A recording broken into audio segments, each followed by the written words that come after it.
Patala fatua tambua lau Samoa Entertainment TV mai pia MC mai fafonga. Utafia nei leo se tama fasuto sangal matua imolianga ole fasioti tangata. Ole fala lavele na tupu mai bailoa ile audio le so. Ise tala mai leo na ofsingia le fionga awa pa aulongo itino Filipo. Ole ofaya yaiso su enga ntanga lu ngai le taimine ipitai. E ono fa opopo ni simolianga ole atama. Talue maliu le tinapo olona tolua. Olo mamafa ai watu uai nei tamaiti to lima o fa awa waiso suenga ali ofisa ile nei fo ifa le tonu ole fa alo ile tatau ia ile fa alo e pen fa tau ai le associate tamatua ya malisi le tu ai le malo le fionga patu tiava su e fa le fatu makasa polu o se totino o malisi tuai il pepo fam talanga o angi ai fa noanga o malisi tuai ile tu ai le malo le tasio na totino ile fai ungol vaya so na tia nei sa ave ai ma fa masino silium tanga lo ngo fam sino nga Samoa o tele ni fai unga we tu sia masi ti ai le tu langa tau fam sino nga tato tnu e pe ona ta ua sa tu lai mai foi o se lo ya sili lo fa ma wina foi le maua o lona fai longa loia mai le university au Kilani o le lua fes furbalu na fai e tuai se fai ea o le Mary's Excellence Service Award ilana au onanga ntanga renga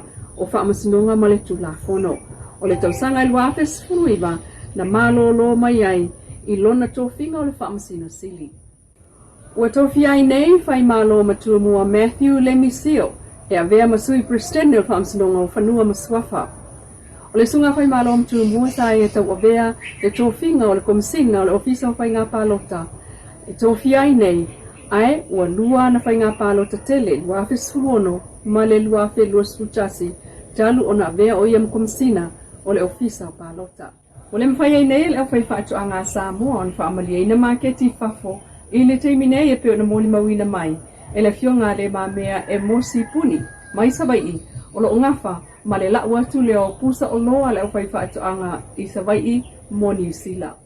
Kele yo le opening o le makekile wo ye ai o le lava le sapalai o le ele o lava le kan ele o lava le palai mau le ufi ele o lava le faisa mo ele o lava le isi like na foi le nga la mai le fasia mai fafu isi outlet solo ye fafu foi mai e unreliable sa o le fainga tayo na family ina maketi fafu wo oi lava foi ina le ai se fatuatua ina o sapalai atu i Samoa ona o le taimi o maua, o le taimi o tele, o le taimi o le ai.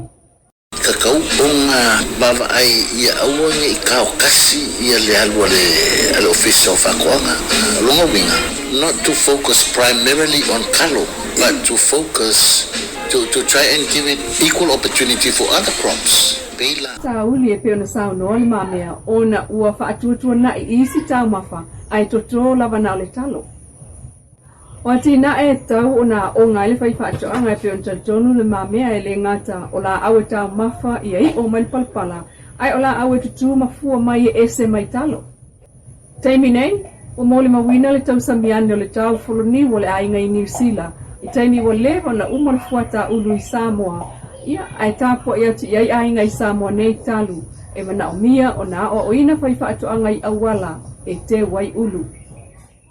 O saini alo ia nei le ao le malo le fionga tuim le li fano va le toa soa la vile lua le fa mao ningo le ave ayo le fionga fuyono de Nina Crichton ma fai pule alo ia le tu malo fa le alupo le pale mene ilana fa mao ningo le solua o le vai sonei wa ave ai fuyono fai pule o le pale mene le so lusu fa no ve manu o watasi o le pepa mo mona saini le ao malo le so ngofua ele ia ile so fai pule o fa le alupo ai ole vai aso taluai fa leo ngai na il fam sinonga mawulu ngal no fall HRPP tuitonga mana ya Dr. Penyami na le vai ai avel no fall fa le alupo ile suyo le fas le sunga fuyono e o mai nei fa fai pule le fa popo le HRPP ma le lima fa o popo le fas fa ngai ele ofisa palota il talumai le aso ko fu na te nei le se fulu pasene le olo mana mi ai el tula fono fa vai o Samoa ia mau mai ai lo i tonu ia suita mai ta ia to'alua ale HRPP ali i malemanu alofa tu au ma whaanga se ali i sapo o whiangiai Mātua iai leono tamaita i o le mauta. O whaipule le HRPP e au fiai maulolo tabita a mosa. Ai ono tile ngafa ali imalmanu ma whaangase alii. Ai o le fas tangaloa tele pasipoloa. Laumati a manu Rinko Purcell. Maiava fui maono a safo. Mafale o mawaenga titi maya tafua. Matula i maiai o le fas e tolu tasino foa. HRPP luas fulua. Ua se tia i neile tūlanga o le li whaamsino Justice Vui Clarence Nelson. E avea ma whaamsino senior o le whaamsinonga mawalunga Senior Supreme Court Judge. O lea la asanga na alo i ai sa saunoanga po le sauninga whaatautoro i le ofisa o le ao le malo i vailele. O le luafe ma leono na avea ai le fionga Justice Vui ma whaamsino le whaamsinonga mawalunga. Mai le whaamsinonga whaaitu malo na amatanga lue mai ai i le luafe. Justice Nelson sai longa lana finau whaasanga i le pūlenga taluai i pili e toru le wasui ai whaatulanga ngal whaamsinonga. O le nātu la fono sa pāsia le HRPP, peita i le watutilo le fas i awala i whaalea o ngā ai. Sa whaau umai i aleli i whaamsino i St. Joseph, mai oia foes whaamsino mua le tātou i tūlangi, lea watofia i le United Nations Committee on the Rights of the Child, po le komitia malo au whaatasi o le aia tawa tamaiti. Justice Nelson na tu malosi foi ile tu la fono e fa mawei mo tangata soli tu la fono feusua inga loa fesfulvalu. Tu amata te sema ile se itia o le tau fowol pensini kiso male kalsini. Mai le lua tala valu ono sene ile lita ile tolu tala se fulu lima sene ile lita pensini kiso mai le lua tala ono fa ile tolu tala male tolu sene ile lita. Ile tala malutanga luenga o tupe o ta wai o le maketi o te sema lua o lua tasi o lo fua i tulanga na iai i a se tema. O le taulava ia, o le suau, o le isi lea whainga whaavai a le HRPP o atangia le whaawawai pea e le fas o le tasi o le tau o le suau e tatao ai le masina atoa. Taimine o atangia tau ngofia i lava le suau i Samoa, lua ta lava luono i le lita. Tolu tala sfulfai Australia, tolu tala tolu sfulsene i New Zealand, ai tolu tala lusfulu i Fiti. E fitu ta vale ambulance, e tusa le tau ma le tasi le miliona tesi ma le lua tala, mai le malo i Apani. Ilana porkalame mo nu uitua, wana plokete au fiai misela maisi fa ama ipipisi.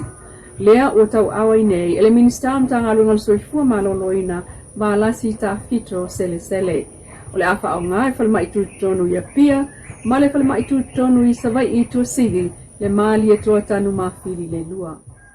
Lau Samoa Entertainment TV mai ya pia, sfa poponga o anata mua, i le aso atai au i le alofa o le tua, ai fa soifua ya.